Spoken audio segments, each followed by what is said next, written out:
Assalamu alaikum, good morning, and a very warm welcome to you people in the Zoom online lecture. Today we are going to start the science subject, and here I am, your science teacher. So let's start our today's science lecture. Dear students, we have finished our first chapter, which was related to biology section, and that was the digestive system. It was almost complete with just a simple diagram of digestive system which was left over. When you will come tomorrow, we'll complete it over there. Today we'll be starting the new chapter, and that chapter is chapter number 8. It has been taken from the chemistry branch. A chemistry branch of science is totally different from that of the biology branch. In biology, we mostly study the living and the non-living things, their anatomy, their physiology, each and everything related to the living things. Here in chemistry, we'll be studying about the matter. And we'll be studying about the structure of atoms and the composition of matter. Right? We are having the definition of chemistry in such a way that chemistry is that branch of science in which we study about the structure, the composition and the chemical reaction taking place in the matter. तो हम mostly chemistry में matter के बारे में ही study करते हैं. You must have studied about the matter in your previous classes. Right from class 4 you have been studying it कि matter क्या चीज़ होता है. Everything around us is made up of matter.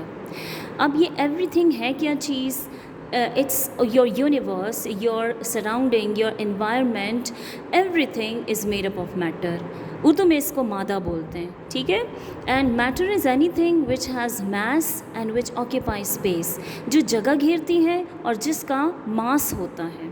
अब मास से ही आगे चल के हम इस चैप्टर की तरफ आएंगे कि मास होता क्या है. मास की डेफिनेशन ऐसी है कि it is the quantity of matter in a body, कि हमारे पास जितना मटेरियल से कोई चीज़ बनती है वो कितनी है. अगर ज़्यादा मटेरियल है तो हम कहते हैं कि इसका मास ज़्यादा है, वो ज़्यादा हैवी चीज़ होती है, ज़्यादा डेंस होती है.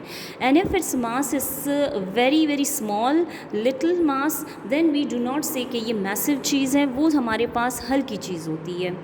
तो मैस का ताल्लुक़ होता है हमारे पास बहुत ही छोटे छोटे स्मॉल इनडिविजिबल पार्टिकल्स से. और हमारा मोस्टली जो ये वाला चैप्टर है ना, chapter number 8, it is related to that thing, that indivisible particles, they are called the atoms. So today we are going to move on towards the study of atom. अब atom क्या चीज़ है? सबसे पहले तो हम atom की history के बारे में बात करते हैं, ठीक है. हमारे पास there was a scientist, Greek scientist. Greek scientist का मतलब कि उसका ताल्लुक़ ज़्यादातर ग्रीस से था. And he discovered this word atom. The word atom is derived from a Greek word atomos, ATOMOS, atomos. Atomos का मतलब होता है इनडिविजिबल, मतलब वो चीज़ जो कि आपके पास फर्दर डिवाइड नहीं हो सकती, या ऐसी चीज़ जो कि इससे छोटी तरीन डिवीज़न उसकी नहीं हो सकती. तो उस एटोमॉस वर्ड से then it was derived this word atomos derived, ठीक है. This was a very brief introduction about the atom and its history. अब हम आते हैं मैटर की जानिब, क्योंकि मैटर का ही स्मॉलेस्ट हिस्सा जो होता है that is called the atom. Now what is matter? ये तो आपको मैंने स्टार्ट में ही बता दिया था that matter is anything which has mass and which occupy space. Space का मतलब होता है जगह. जितनी जगह आपके पास एक चीज़ घेरती है, हम कहते हैं कि it has occupied this much space. Like this is my hand, you can see it. तो जितने मेरे हाथ का साइज़ है, ज़ाहिर है ये हर जगह पे इतनी ही जगह घेरेगा. Let's take the example of this pen, the pen I am holding. If I suspend it in the air, it will be occupying the same amount of space in the air. If I place it on the desk, it will be occupying the same amount of space, the size, जैसे जितना इसका size है. Similarly ये page आप देख रहे हैं तो इसका जितना साइज़ है ये इतनी जगह घेरेगा. और मैस का मतलब होता है कि इसके अंदर आपके पास कितना मटेरियल मौजूद है, ठीक है. हर एक चीज़ के अंदर अपना एक ख़ास मैटर होता है और उस क्वांटिटी ऑफ मैटर को हम कहते हैं मैस. जैसे आप देखते हैं ना कि कुछ लोगों कुछ चीज़ें जो होती हैं वो ज़्यादा हैवी होती हैं, डेंस होती हैं, तो इसका क्या मतलब है? It is massive. मैसिव का वर्ड हम इसीलिए यूज़ करते हैं बिकॉज उसके अंदर हमारे पास क्वांटिटी ऑफ मैटर ज़्यादा होता है। अब ये क्वांटिटी ऑफ मैटर भी डिपेंड करता है कि हमारे पास किन किन चीज़ों में कम और ज़्यादा होता है।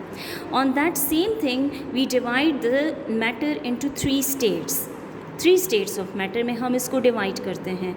As we are living on the earth, तो हमारे पास यहाँ अर्थ पे इन्वायरमेंट ऐसा है कि इसमें हमारे पास यही 3 स्टेट्स ही एग्जिस्ट कर सकती हैं। In space we are having much more states of matter. हम उसकी डिटेल में अभी नहीं जाएंगे, but we will study just these 3 states of matter. The first state of matter is called solid, second one is called the liquid, and third one is called the gas. You have been studying it in the previous classes in detail. आप इनको पिछली classes में पढ़ चुके हैं। थोड़ा सा मैं आपको रिकॉल करवा दूं कि सॉलिड वो चीज़ होती है जो आपके पास बहुत ही हार्ड होती है और इसका एक ख़ास फिक्स्ड शेप और फिक्स्ड वॉल्यूम होता है। लिक्विड का फिक्स्ड शेप तो नहीं होता, because if you pour it in any container it is going to be adopting the same shape as that of the container, लेकिन इसका वॉल्यूम बिल्कुल फिक्स्ड होता है। एंड इन गैस में हमारे पास ना वॉल्यूम फिक्स्ड होता है और ना ही उसका शेप फिक्स्ड होता है। Now let's move on to our main topic and that is the atom. अभी आपको मैंने बताया कि एटम की हिस्ट्री ऐसी है कि there was a Greek scientist Democritus and he was the one who discovered the atom. उसने बहुत सारी चीज़ों पे एक्सपेरिमेंट्स किए और उन एक्सपेरिमेंट्स के बेस पे उनको पता चला कि आपके पास ये जो एटम, बेसिकली नाम एटम जो है ये वर्ड एटोमॉस से डिराइव हुआ है। एटोमॉस ग्रीक लैंग्वेज का वर्ड है और इसका मतलब होता है इनडिविजिबल। तो it is the very very small particle of matter. ये मैटर का सबसे छोटा तरीन ज़र्रा होता है जो कि फर्दर हम इसको डिवाइड नहीं कर सकते, और otherwise we can call it indivisible, मतलब कि ये डिवाइड नहीं हो सकता। So what is an atom? It is the smallest particle of matter which can not be further divided और इट इज़ इनडिविजिबल। ठीक है, तो अब एटम की जानिब हम आते हैं कि एटम बेसिकली हमारे पास ये जो एटम होता है ये आगे चल के इससे हमारे पास क्या बनता है। लेट्स सपोज हमारे पास एक स्मॉल पीस है, हम लेते हैं चॉक को हम डिवाइड करते हैं, रीडिवाइड करते हैं और उसके बाद रिपीटिशन में इसकी डिवीज़न हम उस वक्त तक करते हैं जब तक कि हमारे पास सबसे छोटा तरीन हिस्सा डिराइव नहीं हो जाता। And that smallest particle was at that time taken to be as an atom. ठीक है, अब एटम जो होता है it is not visible, it is so small that it is not visible, it can only be seen under the electron microscope, और electron microscope भी इसको as a in the form of a graph आपको पेश करके देते हैं। ठीक है, यही एटम जो होता है, जब ये एटम हमारे पास कंबाइन होता है दूसरे एटम्स के साथ, then they make a molecule. A molecule is a bigger individual as compare to atom. Atom से हमारे पास मॉलिक्यूल थोड़ा सा साइज़ में इसलिए बड़ा होता है because it is made up of 2 or more than 2 atoms. There are still some molecules जो कि सिंगल एक एटम से मिलके बनते हैं, लेकिन हमारे पास मेजॉरिटी जो मॉलिक्यूल्स होते हैं वो हमारे पास 2 या 2 से ज़्यादा एटम्स जब केमिकली कंबाइन होते हैं they make a molecule.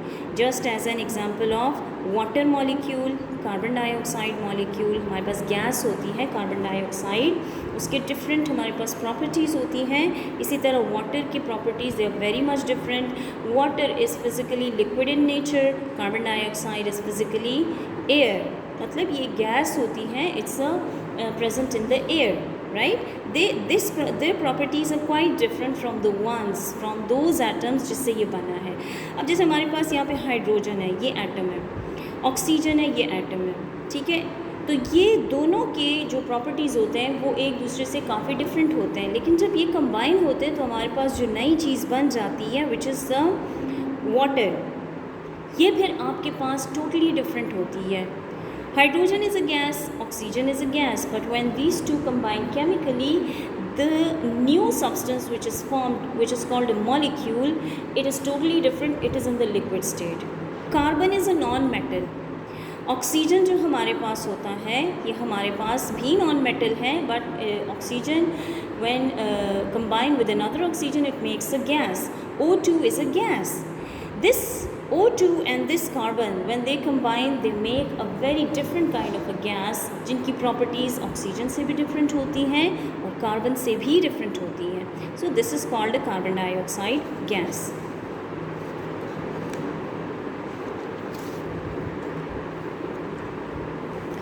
Now let's move on to the structure of an atom.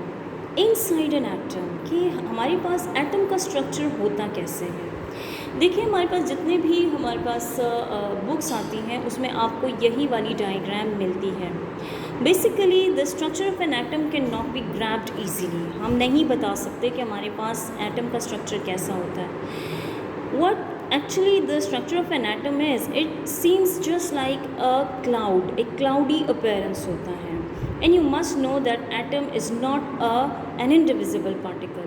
वो हमारे पास indivisible इसलिए नहीं है because it is itself made up of different particles. ये खुद मुख्तलिफ पार्टिकल से मिल के बना है और इनमें जो 3 मेन हमारे पास पार्टिकल्स हैं their names are electrons, protons and neutrons.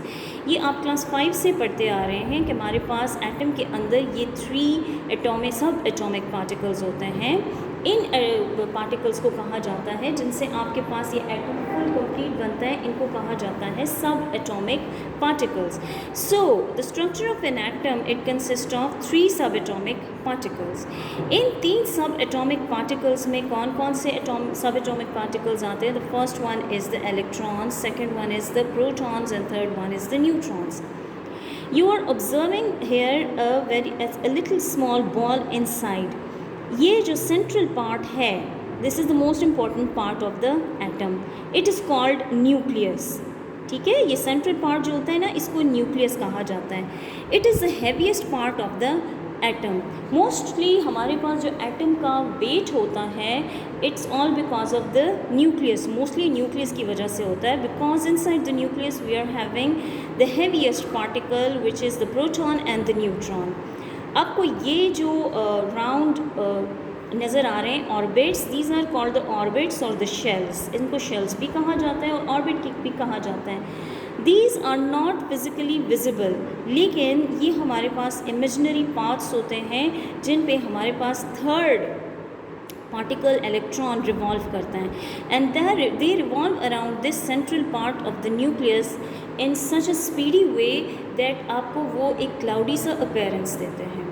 Electrons revolve around the nucleus and nucleus is the central part of the atom. Most of the weight or the mass of the atom is just because of the nucleus. And why is it so? Because the nucleus consists of the heaviest most particles called the protons and the neutrons, right? अब आते हैं कि इन electrons, protons और neutrons में आखिर क्या बात होती है कि इलेक्ट्रॉन्स रिवॉल्व करते हैं, protons and neutrons they do not revolve. They have an electric charge. Electron has a negative charge. Electron के ऊपर negative charge होता है, प्रोटॉन्स के ऊपर पॉजिटिव चार्ज होता है, न्यूट्रॉन्स हमारे पास न्यूट्रल पार्टिकल होता है. न्यूट्रल का मतलब होता है neither positive nor negative, it has no charge on it. These two particles, protons and neutrons, are present inside the nucleus and they occupy the central part. On the whole, this nucleus has a positive charge because neutron is neutral, so we'll be having a positive charge on the nucleus, whereas this negative charge, it revolves around the nucleus in fixed paths called orbits. Dear student, that is all for today. I hope you would have understood today's lecture. Take care and Allah Hafiz.